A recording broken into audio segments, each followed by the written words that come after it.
กราบทักทายสบายดีเบิร์ดสู่คู่สู่คนสำหรับมื้อนี้เบาบีดกับเขาให้คือเก่าเพราะว่าให้ยาให้มันก็หกมื้อนี้เบาบีดก็อาจจะสิมาเสียยาคือเก่านี่แหละไปเบิ่งติดตามชมฝากกดไลค์กดแชร์ฝากกดติดตามสองเบาบีดขอขอบใจ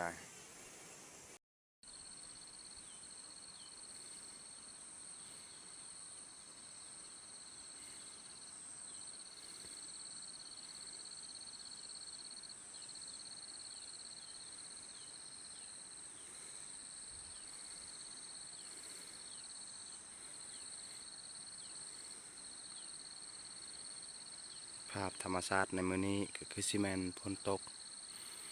ถ้าว่าฝนตกก็ฝนตกแห้งเลยเพราะว่ามันเช้า2 มื้อแล้วเบิ่งน้ำหมอกลงจนเต็มภูเท่านั้นเขาเฮ็ดหัวนั่นนี่เขาเพื่อว่าแบะบ่ให้ขึ้น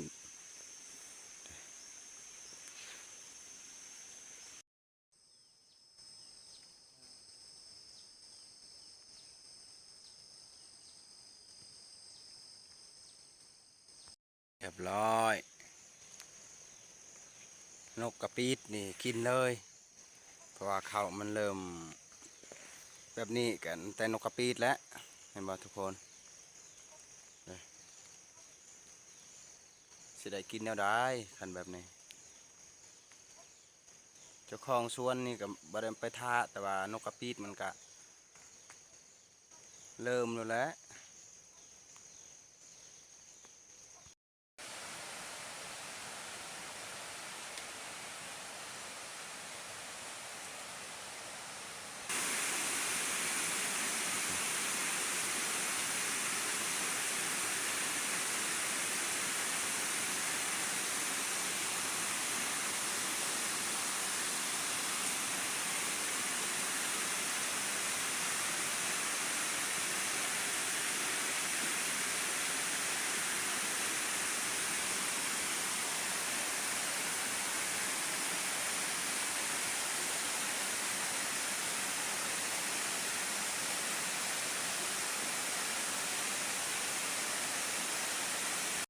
มาทุกคนวิธีเขาจะเฮ็ดแฮวโตเมนเนาะเห็นบ่นี่วิธีเขาจะเฮ็ดแบบนี้นี่ถ้าว่ามันเข้าไปถ้าว่าแบบเราถึกซูนตัวนี้นี่ทรายแฮวนี่เราถึกซูนเห็นบ่อยู่ลมนี่เด้นี่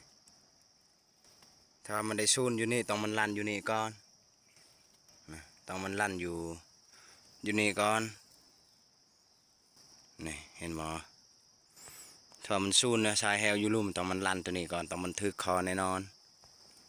แต่เราจะเฮ็ดแต่ก่อนก็บาวบีดเฮ็ดอยู่นี่แต่ว่าเดี๋ยวนี้นี่พี่ไอเฮ็ดต่อนะ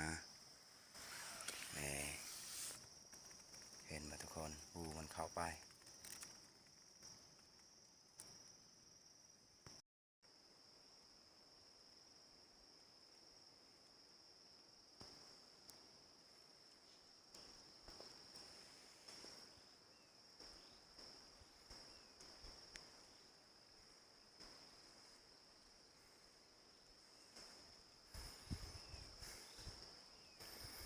มีกระทางเขาให้ซื้อเลยนี่ก็ส่วนไม้แป๊ก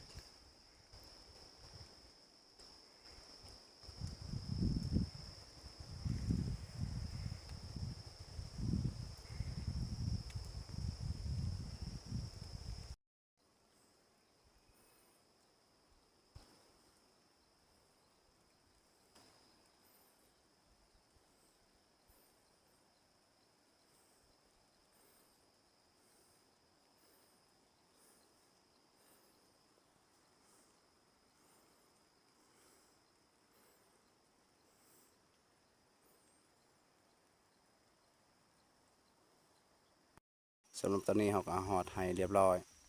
เบิ้งหญ้าให้ก็หกเลยพี่น้องเอ้ยตอนมื้อนี้เขาก็จะมาเสียหญ้าให้นี่ละ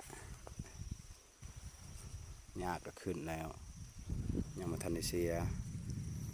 เขาเสียแต่เดือน4อันนี้ฮอดจนฮอดเดือน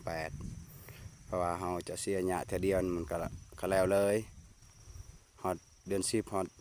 จนฮอดเกี่ยวแล้วบ่ได้เสียหญ้าเลยบรรยากาศก็คือสิตกแห้งอีหลีพี่น้องเอ้ยอยู่เที่ยงมันก็มีแล้วมีอ้ายคอยอ้ายกกของบาบีดแล้วมีพี่เอื้อยแล้วมีอ้ายเคยแล้วมีเอื้อยอีกเขาจะไปก่อนเขาก็จะมาดังไฟอยู่เที่ยงให้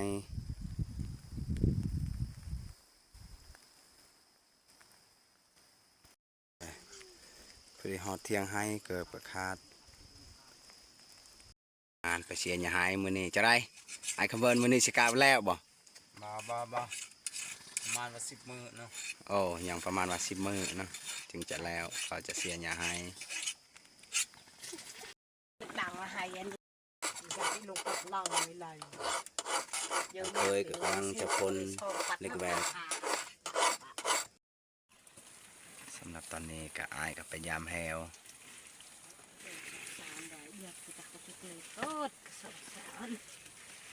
ใส่แผ่ยางคักแน่ปืนเราก็บริถือบรรยากาศฝนตก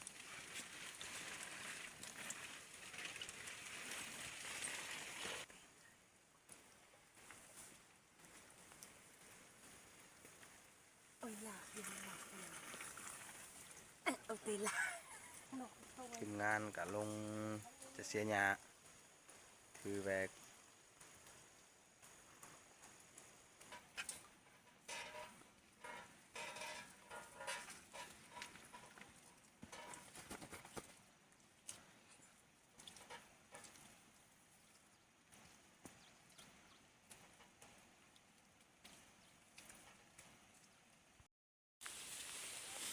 เสียหญ้ามื้อนี้ก็รวมทั้งหมดก็6 คน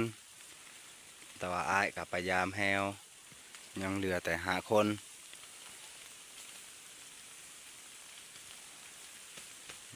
เพราะว่าเที่ยงให้ก็อยู่เทิงเฮาก็บ่เห็นเลย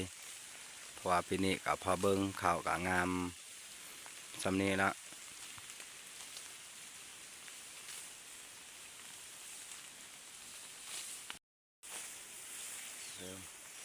อันนี้ก็เป็นไอ้เคยเราก็สิเสียหญ้าก่อนมี5 คน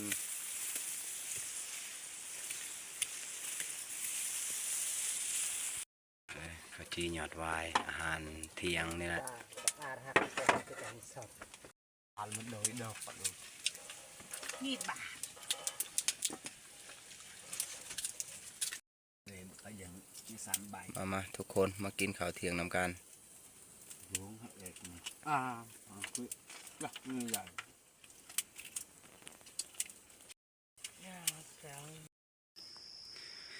สำหรับตอนนี้เราก็เสียหญ้าให้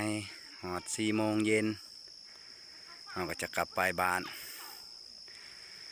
มีรวมทั้งหมดก็6 คน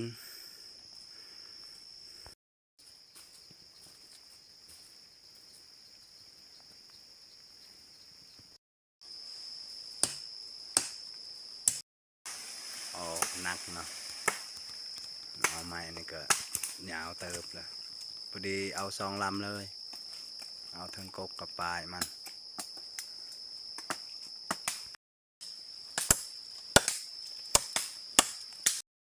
ไม้นี่ก็ว่า1 ศอกเพราะว่าเขากสิกะไล่เฮ็ดสิเราเขา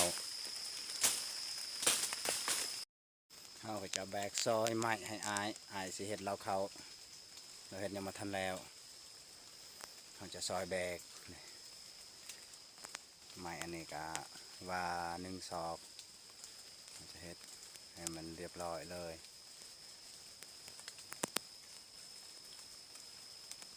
ตอนนี้เราก็มาแต่เสียหญ้าให้แล้วเราก็จะมาตัดไม้แล้วโอเคทุกคนมาเบิ่งมาชมนำกันซองบาวบีดเนาะฝากกดไลค์กดแชร์ฝากกดติดตามคลิปต่อไปขอบใจ